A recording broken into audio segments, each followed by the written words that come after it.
최근에 시간이 날 때마다 이 법조문을 검색하고 확인합니다. 그러니까 갑자기 이렇게 돼버렸어요. 그러니까 이유는 최근에 진행되는 재판을 이해하기 위해서, 판결을 확인하기 위해서 봅니다. 그런데 대다수 쟁점은 그렇습니다. 전직 대통령이었던 윤석열 씨가 그러한 자격이 있느냐 또는 그러한 권한이 있느냐에 대한 이야기들입니다. 그러니까 대통령의 자격, 대통령의 권한에 대한 이야기들을 계속 재판에 나오더라고요. 그리고 고위공직자들, 같이 이제 재판받는 많은 분들에게도 그러는 거예요. 그 사람에게 그런 자격이 있느냐 또는 그 자격에 맞게 그 권한이 있었느냐, 그런 거죠. 그러니까 자격에 맞는 권한을 썼으면 이상이 없는데 자격이 없거나 권한에 문제가 있거나 이러면은 다들 재판에 진행이 되더라고요. 사실 대통령 우리나라에서 가장 큰 권력을 가진 사람입니다. 그래서 우리가 생각하기에는 무엇이든지 어떤 일이든지 할 수 있다고 이해하고 있었습니다. 그런데 실상은 법이 정한 범위 안에서 해야 하는 일이었습니다. 그리고 재판은 항상 이 법이 정한 범위를 넘어섰는가 넘어서지 않았는가를 가지고 계속 다투고 있습니다. 그렇게 보면 대통령도 무조건 어떻게든 무엇이든지 할 수 있는 것은 아닌가 봅니다.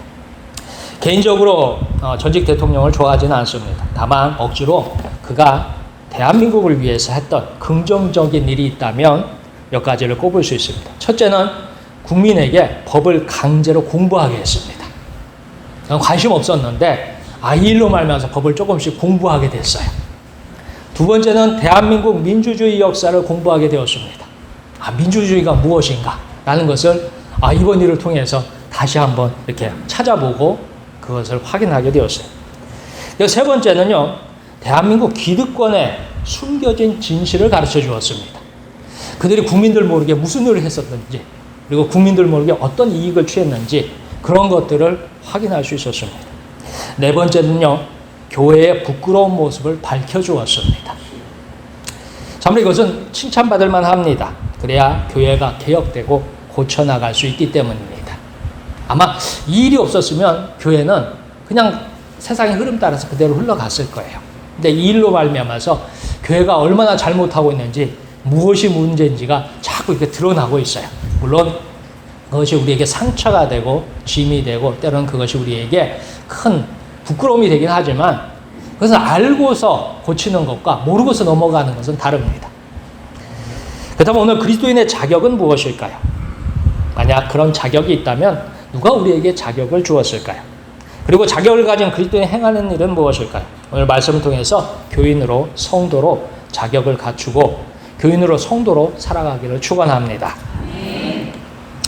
오늘 성경은 예루살렘에 있었던 한 사건을 설명합니다. 한 사건과 한 재판을 설명해요. 그리고 그 사건을 통해서 세상이 보는 방법, 평가하는 방법, 그리고 하나님께서 요구하시는 것을 발견합니다. 과연 우리에게 하나님은 어떤 자격을 주셨을까요? 우리 다 함께 13절에서 17절까지 말씀을 읽겠습니다. 그들이 베드로와 요한이 담대하게 말함을 보고 그들을 본래 학문 없는 범인으로 알았다가 이상히 여기며 또 전에 예수와 함께 있던 줄도 알고 또 병 나은 사람이 그들과 함께 서 있는 것을 보고 비난할 말이 없는지라. 아멘. 때는 예수님께서 부활 승천하시고 그리고 또 오순절이 지난 어느 날입니다. 사도행전 3장에서 보면 베드로와 요한이 성전을 방문해요. 근데 마침 성전 미문으로 들어갔던 것 같아요. 근데 이 성전 미문에 한 명의 안진뱅이가 앉아 있습니다. 그 안진뱅이가 거기 앉아서 뭘 하냐면 국어를 하는 거예요. 성전을 오가는 사람들에게 국어를 하고 있었어요. 그러니까 베드로와 요한이 그 길을 지나다가 이 베드로와 요한에게도 국어를 했던 것 같아요. 그러니까 베드로가 하는 말에 은과 금은 내게 없거니와 내게 있는 것은 내게 주노니 나사렛 예수 이름으로 일어나 걸으라. 이 일 이후에 사건이 터졌어요. 어떤 사건이 터졌느냐? 그 안진뱅이가 어떻게 됐어요? 힘을 얻고서 일어나 걷기 시작했어요. 그게 이제 있었던 사건이에요. 그리고 이 사건으로 말미암아서 베드로와 요한은 본의 아니게 재판을 받게 됐습니다. 전에는 주로 예수님께서 기적을 행하시고 가르치고 앞장섰습니다. 그러니까 제자들은 그 예수님 뒤를 조용히 따르면서 보고 배웠어요. 어떻게 보면 사람들의 관심은 항상 예수님이었어요. 예수님이 무슨 일을 하셨느냐, 예수님이 어떤 일을 하셨느냐, 뭘 가르치셨느냐에 관심이었지, 예수님을 짜들은 제자들에 대해서는 사람들이 관심이 없었어요. 왜냐면 그들은 늘 조용했고, 그들은 뭐예요? 그냥 학생이나 심부름꾼 아니면 들러리 정도였어요. 아, 예수님이 제자들 데리고 다니시고 가르치시는구나 하고 사람들이 인식했지, 그 제자들에게서 예수님에게 나타난 능력, 예수님에게 나타난 지혜, 예수님에게 나타난 권세가 드러날 줄은 아무도 상상하지 못했어요. 그런데 이 성전 미문에서 있었던 한 안전뱅이를 고치면서 예수님에게만 능력이 있는 게 아니라 누구에게도 능력이 나타나고 있어요? 제자에게도 능력이 나타나는 것입니다. 그러면서 이 예수님의 이름으로 이루어진 일, 이 일에 대해서 조사와 재판이 진행됩니다. 주로 권력자들이 관심을 기울인 이유는 이 제자들에게 무슨 자격이 있는가입니다. 안전뱅이를 건강하게 낫게 했어요. 그러니까 너희가 무슨 자격으로 안전뱅이를 고쳤느냐라는 것입니다. 너희가 무슨 자격증을 가졌느냐? 오늘날 따지면 의사 면허증이 있느냐? 아니면 너희가 목사의 신분을 가졌느냐라는 묻습니다. 근데 실상 이 제자들의 진실이 드러났어요. 제자들의 진실은 뭐냐? 너희의 주제는 일자무식이 아니냐라는 것입니다. 오늘 성경에는 뭐라고 되어 있어요? 학문 없는 범인으로 알았다가 학문이 없다. 말은 이제 고상하게 학문이 없다라고 했는데 너희들은 초등학교도 나오지 않았다는 거예요. 배우지 않았다는 거예요. 글자도 모른다는 얘기예요. 너희는 정식으로 배우지도 못한 어리석은 사람이 아니냐라는 비방입니다. 아니, 글자도 모르는 너희가 도대체 무슨 재주로, 무슨 권한으로 안전뱅이를 고쳤느냐라는 것입니다. 한마디로 말이나 제대로 할 수 있을까라는 의심의 눈초리입니다. 일종의 기죽이기입니다. 즉 사도들의 선한 행위보다 이 사도들의 가방끈을 문제로 삼습니다. 너희들 초등학교도 안 나왔는데 무슨 자격으로, 무슨 권한으로 이 안전뱅이를 고쳤느냐라고 묻습니다. 베드로 요한이 무식한 자들이니 이들은 충분히 조롱하고 무시합니다. 그런데 베드로와 요한이 말하는 모습은 무식하지 않습니다. 그들에 대한 충분한 조사를 통해서 이들이 정규 학문을 배운 적이 없어요. 오늘날 따지면 초등학교도 나오지 못했어요. 그리고 뭐예요? 글자도 몰라요. 난 놓고 기억자도 모르는 거예요. 그럼에도 사도들은 능숙하고 논리 정연하게 말합니다. 아주 현명한 모습으로 자기들을 변호합니다. 그렇습니다. 예루살렘의 재판은 사도들의 자격을 요구합니다. 현재 법정에서 하는 재판이 그런 거예요. 너의 직위에 있는 그 자격이 무엇이냐는 거예요. 그 직위에 맞춘 권한이 무엇이냐는 거예요. 그래서 그 자격과 권한이 법 안에서 했느냐, 법 밖에서 했느냐를 가지고 전부 다 재판을 하는 거예요. 물론 세부적으로 그 직위와 권한은 다 달라요. 그래서 그 직위의 권한에 맞춰서 많이 요란하게 떠드는데 가만히 보면 그런 것 같아요. 자격이 있느냐, 권한이 있느냐. 요거예요. 그러니까 자격이 없으면서 행하면 문제가 되고 권한이 자기가 주어진 권한보다 더 많은 일을 하면 그것도 문제가 되는 거예요. 그래서 재판이 지금 아주 지리하게, 지루하게 계속해서 진행하고 있어요. 우리 같은 사람은 관심도 없어요. 우리는 뭐예요? 하루하루 생활하는데도 바쁜데, 자기 직장 출근하는데도 바쁜데 그 일에 무슨 관심이 있겠어요? 저는 이제 목사니까 그냥 가끔씩 이래요. 보기는 합니다. 근데 결론은 그거예요. 자격이 있느냐, 권한이 있느냐라는 거예요. 자, 그렇다면 우리에게도 동일한 질문이 있어요. 너희는 성도의 자격이 있느냐, 그리스도인의 자격이 있느냐, 교인의 자격이 있느냐고 묻는다면 나는 성도의 자격이 있습니다. 나는 교인의 자격이 있습니다. 나는 그리스도인의 자격이 있습니다라고 답할 수 있느냐라고 하는 것입니다. 우리는 말씀을 통해서 성도의 자격, 교인의 자격 갖기를 축원합니다. 자, 이스라엘에서 모든 권세는 하나님께서 주셨습니다. 그러니까 오늘 성경에 나오는 이 사내들인 공회, 이 사내들인 공회는 오늘날 국회예요. 국회 겸 대법원이에요. 이 사내들인 공회가 하는 일은 법을 만들기도 하고 재판을 하기도 해요. 그러니까 이 사내들인 공회에서 결정하면 그 결정이 뭐예요? 법이 되기도 하고 그 결정이 재판이 되기도 합니다. 근데 그 공회에도 이스라엘 땅에서 그러니까 각 지역에서 유력자들이 그 공회에 나와서 함께 그 권세를 가집니다. 자, 각자가 하나님의 권세를 나누어 가졌다고 주장합니다. 근데 어떻게 하나님께 주신 권세를 알 수 있을까요? 구약 성경과 신약 성경 시대에는 제사장, 레위인이 이 권세를 받았다고 주장합니다. 제사장은 제사장의 권세가 있어요. 그 레위인도 제사장과 더불어서 이 율법은 사실은 이제 종교법이기도 하지만 세상법이기도 합니다. 이게 성경에 나오는 모세오경은 사실은 종교법이에요. 그런데 이스라엘을 통치하기 때문에 세상법이기도 해요. 오늘날은 있을 수 없는 법이지만 그때는 그 법을 썼어요. 그렇기 때문에 이 제사장과 레위인의 권세가 하나님께로 받았다고 주장합니다. 우리 다 함께 15절에부터 19절까지 말씀을 찾아서 읽겠습니다. 명하여 공회에서 나가라 하고 서로 의논하여 이르되 이 사람들을 어떻게 할까? 그들로 말미암아 유명한 표적 나타난 것이 예루살렘에 사는 모든 사람에게 알려졌으니 우리도 부인할 수 없는지라. 이것이 민간에 더 퍼지지 못하게 그들을 위협하여 이후에는 이 이름으로 아무에게도 말하지 말게 하자 하고 그들을 불러 경고하여 도무지 예수의 이름으로 말하지도 말고 가르치지도 말라 하니 베드로와 요한이 대답하여 이르되 하나님 앞에서 너희의 말을 듣는 것이 하나님의 말씀을 듣는 것보다 옳은가 판단하라. 아멘. 이스라엘 최고의 권력기관인 공회는 예수님의 제자들이 행한 일, 안전뱅이를 낫게 한 일에 대해서 이중적인 태도를 보여줍니다. 먼저 제자들이 행한 선한 일에 대한 칭찬이나 포상은 없습니다. 그 안전뱅이가 평생 동안 거기 앉아서 그러니까 자기 경제활동을 못하니까 구걸을 하고 살아요. 그의 삶이 얼마나 비참하겠어요. 그의 삶이 얼마나 그러니까 그의 자존감, 그의 삶이 얼마나 비참하고 그의 삶이 얼마나 무너져 있겠어요. 그런데 그에게 다시 걷는 그런 은혜를 베풀었어요. 이건 참 놀라운 일입니다. 이거는 칭찬받을 만한 일이에요. 이거는 사람들에게 알려줘야 할 일이에요. 그런데 거기에 대한 칭찬이나 포상은 없습니다. 이런 종류의 선한 일을 칭찬받아 마땅한 이야기지만 이 일은 어떻게 해요? 이 재판정에서는 도무지 예수의 이름으로 말하지 말라. 도무지 이런 일을 행하지 말라라는 것으로 결정이 납니다. 이유가 있어요. 다만 이전에 행한 더러운 일이 있어요. 이 사내들인 공회에 속한 사람들이 이전에 행한 더러운 일이 뭐냐? 예수님을 십자가에 죽인 일이 있어요. 근데 그 예수님의 제자들이 누구의 이름으로요?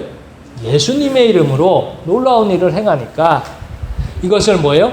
그 연장선에 이루었어요. 예수님이 십자가에 죽었어요. 십자가에 자기들이 죽였어요. 그가 죄인이기 때문에 죽였다고 주장해요. 그렇다면 그 제자들이 하는 일도 뭐예요? 잘못된 일이다라는 거예요. 제자들이 선한 일, 옳은 일을 계속하면 예수님에 대한 재판이 어떻게 해요? 이게 잘못된 것이라는 게 되니까 이것도 나쁜 일이고 이것도 잘못된 일이라는 걸 하기 위해서 너희는 말하지 말라. 너희는 이 이야기에 대해서 도무지 전하지 말라라고 경고를 합니다. 예수님의 인기가 크기에 죽였으며 제자들은 자격이 부족하니 막아야 한다는 주장입니다. 이스라엘 공회는 자기의 권세를 주장합니다. 너희가 말을 듣지 않으면 너희 스승 예수처럼 죽일 것이야 라는 주장입니다. 그들이 자기의 지위를 가지고 이제 시작한 교회와 복음을 협박합니다. 아마 이 시대에 예수님께서 오늘날 우리 시대에 예수님께서 세상에 오셔서 병든 자를 치료하면 아마 무면허 의료 행위로 고소를 당할 것 같아요. 왜요? 병든 자를 치료할 수 있는 자격은 누구에게 있어요? 의사에게만 있어요. 의료인에게만 있어요. 우리는 치료하면 안 됩니다. 큰일 납니다. 자격이 없는 자가 병을 치료했다고 공격할 것입니다. 예수님께서 4,000명을 먹이고 5,000명을 먹이는 일은 아마도 오늘날 같으면 식품위생법에 걸릴 것 같아요. 식당에서 음식 팔려면 뭘 지켜야 돼요? 식품위생법을 지켜야 돼요.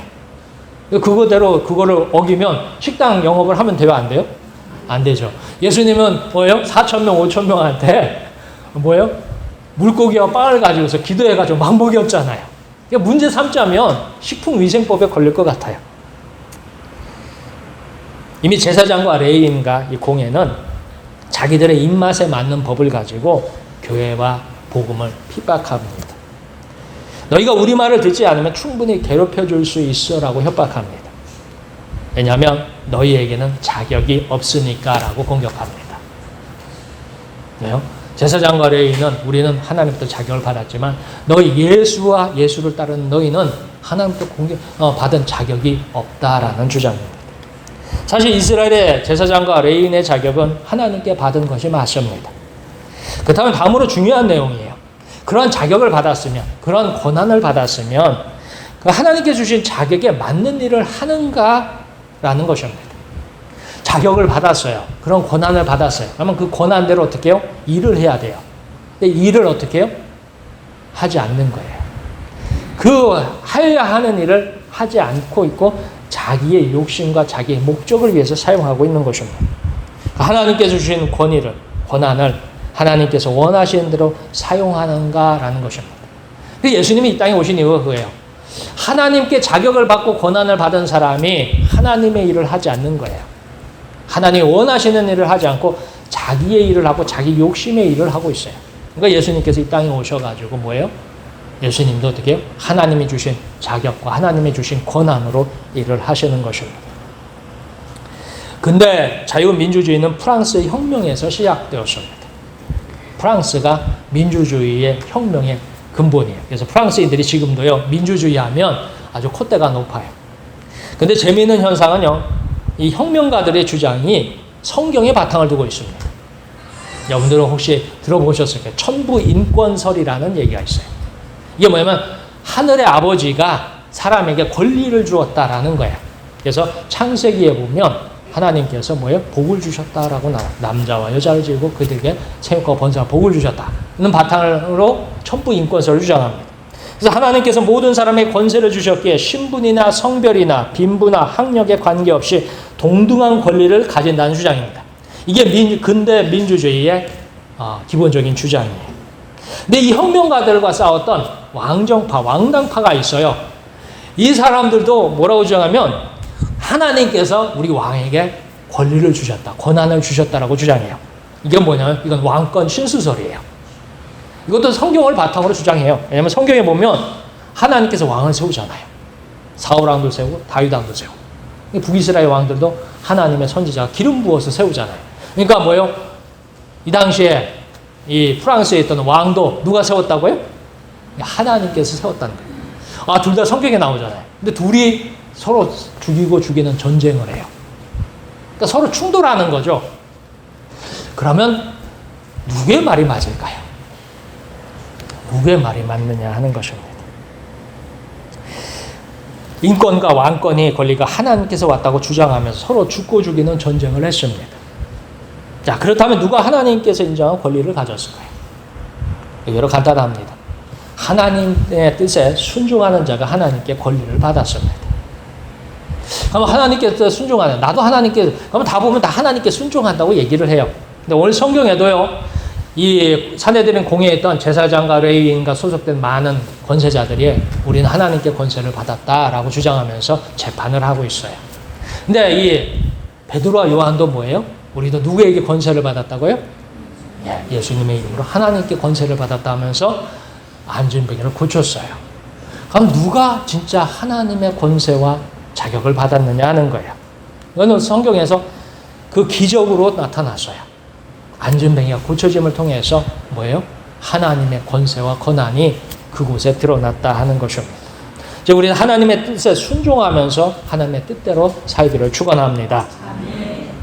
자, 사도 베드로와 요한이 예수 그리스도의 이름으로 행한 일로 말미암아 그의 자격과 권한을 인정받았습니다. 그다음 오늘 우리는 어떻게 하나님과 동행하고 하나님께서 주신 자격을 인정받을 수 있을까라는 거예요. 베드로와 요한은 하나님께 주신 자격과 권한을 가지고 일을 했어요. 근데 오늘 우리는 뭐예요? 베드로와 요한은 아니잖아요. 우리는 목포 서부교회 교인이에요. 우리는 소위 말해서 성도고 교인이에요. 교회에서 세례도 받고 뭐 교회 직분도 맡아서 주일에 출석도 하면서 교인이 살고 있어요. 우리는 우리가 자격이 있다고 주장할 수 있어요. 나는 교인의 자격이 있고 성도의 자격이 있다. 그럼 또 하나가 있어요. 물감은 뭐냐면 그 자격과 그 자격에 맞는 권한이 뭐냐 하는 거예요. 그 자격을 가지고서 우리가 무슨 일을 할 것이냐라는 거예요. 그 자격에 맞는 권한을 행하지 않으면 그 자격이 있을 필요가 없죠. 그럼 그 권한이 무엇인가 하는 것입니다. 우리가 해야 할 일이 무엇일까요? 우리 다 함께 20절에서부터 22절까지 말씀을 읽겠습니다. 우리는 보고 들은 것을 말하지 아니할 수 없다 하니 관리들이 백성들 때문에 그들을 어떻게 처벌할지 방법을 찾지 못하고 다시 위협하여 놓아주었으니 이는 모든 사람이 그 된 일을 보고 하나님께 영광을 돌림이라. 이 표적으로 병 나은 사람은 40여 세나 되었더라. 아멘. 자, 사도의 자격 어떻게 생겼을까요? 예수님께서 승천하시면서 대부분 마지막에 이런 걸 했어요. 하늘과 땅의 권세를 모두 내게 주셨다 했어요. 내가 세상 끝날까지 너희와 함께 있으리라 라고 말씀하십니다. 그래서 복음을 전하는 자에게 주신 권세고 복음을 전하는 자에게 주신 자격입니다. 이게 사도들의 자격이에요. 그 다음 성경은 이렇게 전합니다. 뭐라고 하냐? 우리는 보고 들은 것을 말하지 아니할 수 없다 하니라고 합니다. 그러니까 우리가 보고 들은 것을 전할 뿐이다라고 주장해요. 그러니까 사도의 자격은 어디서 생겨났어요? 우리가 보고 들은 것을 전하는 데서 생겨났어요. 그 나머지 부분은 어떻게? 그 나머지 일어나는 권한에 대한 것은 하나님의 몫이었어요. 사도의 자격은 우리가 보고 들은 것을 전할 뿐이다 했어요. 오늘날 성도, 교인, 그리스도인의 자격은 어디 있어요? 그리스도인의 자격도 똑같아요. 우리가 보고 들은 것을 전하는 데 있어요. 근데 많은 분들이 조용히 계시잖아요. 입을 딱 닫고 계셔요. 왜냐하면 괜히 전화하면은 귀찮을까 봐. 괜히 전화하면 뭐예요? 도대체 뭘 전화해야 될지 모르고 어떻게 해야 될지를 몰라서 또는 손해볼까 봐 그냥 입을 딱 닫고 계셔요. 사실은 뭐예요? 그건 자격을 자꾸 잃어가는 거예요.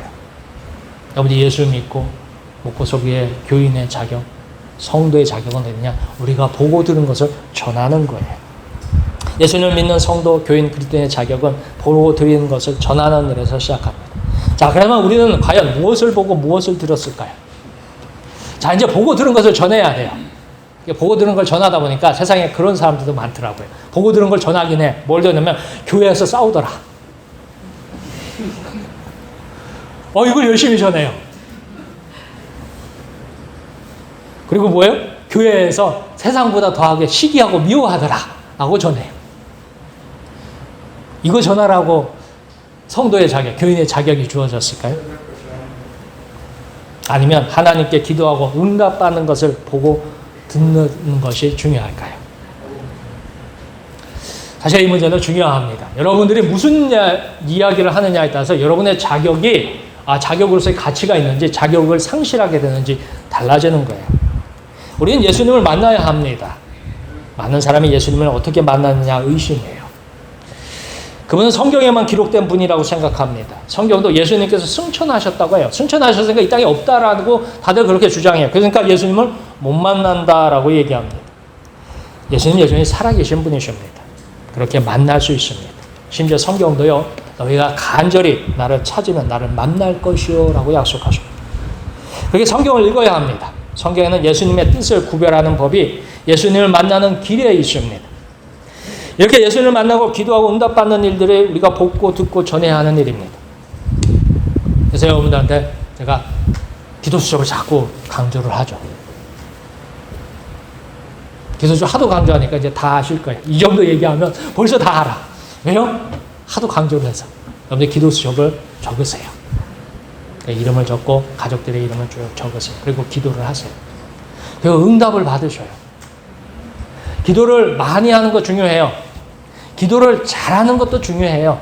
기도를 열심히 하는 것도 중요해요. 그러나 가장 중요한 건 제가 보기에는 제 개인적인 의견입니다. 기도를 응답받는 거예요. 왜냐하면 많이 하고 잘하고 열심히 하는 것 그것도 하나님께서 기뻐하시죠. 그러나 기도 응답받는 것은 가장 하나님께서 기뻐하셔요. 그래서 우리는 눈에 안 보이고 손에 안 잡히고 있는지 없는지 의심스러운 세상에서 그 기도를 내가 이런 문제로 기도를 했을 적에 그 기도를 응답받았을 적에 하나님은 눈에 안 보이시지만 하나님 내 손에 잡히지 않으시면 내 기도를 들으시고 응답하신다는 확신을 가질 수 있어요. 믿음을 가지주세요. 그리고 우리가 전해야 할 거는 이거예요. 내가 이 문제를 놓고 이렇게 기도했는데 누가 응답해 주셨다고요? 하나님이 응답해 주시더라. 그걸 여러분들이 보고 듣고 전해야 되는 거예요. 여러분들 주변에 예수 안 믿고 여러분들 주변에 여러 가지 어려운 일 만나가지고 방황하는 사람들 많아요. 그 사람들에게 전할 건 그거예요. 나는 도와주고 싶은 마음은 굴뚝 같은데 형편이 안 돼서 못 도와주는 일들이 너무너무 많잖아요. 근데 그 사람들한테 전하세요. 나는 못 도와주지만 나는 이러이러한 일에 이렇게 예수님의 이름으로 기도하고 응답받았어. 그러니까 뭐예요? 예수님이 당신도 너도 어떻게 해요? 도와줄 수 있어. 너도 하나님께서 응답받을 수 있어. 라고 전하는 거예요. 그게 바로 뭐예요? 우리가 교인의 자격, 성도의 자격, 그리스도의 자격으로 주어진 거예요. 그리고 우리가 진짜 해야 할 권한이 거기에 있어요. 교회에서 맨날 싸웠던 얘기 전해봤자 그건 그리스도인의 자격이 아닙니다. 그래서 누구하고 맨날 시기하고 미워하고 다투더라 하면서 그거 전해가지고 그리스도인이 아니에요. 그리스도인의 자격은 하나님께서 내게 베푸신 기도의 응답과 하나님께서 내게 베푸신 은혜와 하나님께서 내게 내 삶에 동행하셨던 경험들을 전하는 데서 있습니다. 그리고 그 일을 위해서 우리가 부름받았고 그 일을 위해서 우리가 이 예배를 드립니다. 우리가 예수님을 만나고 예수님께 기도하고 응답받은 일을 보고 들어서 전하면 됩니다. 그 나머지 부분들은 어떻게 해요? 내가 하는 게 아니에요. 우리는 전하면 그 나머지 부분은 누가 하시는 일이에요? 하나님이 하셔요. 그의 마음을 바꾸고 그의 삶을 바꾸고 그의 인생을 바꿔서 하는 일은 하나님의 몫이고 우리의 몫은 정확하게 어떻게 해요? 내가 보고 들은 것을 전하는 데까지예요. 그것으로서 우리 예수님께서 그 일을 위해서 우리를 구원하셨고 그 일을 위해서 오늘도 이렇게 교회에 부르시고 그 일을 위해서 여러분을 세상 중에 살아가게 한 줄 믿으시길 축원합니다. 우리는 한 주간 살아가는 동안 하나님의 말씀을 가까이 하고 전하는 모두가 되기를 축원합니다. 기도하겠습니다.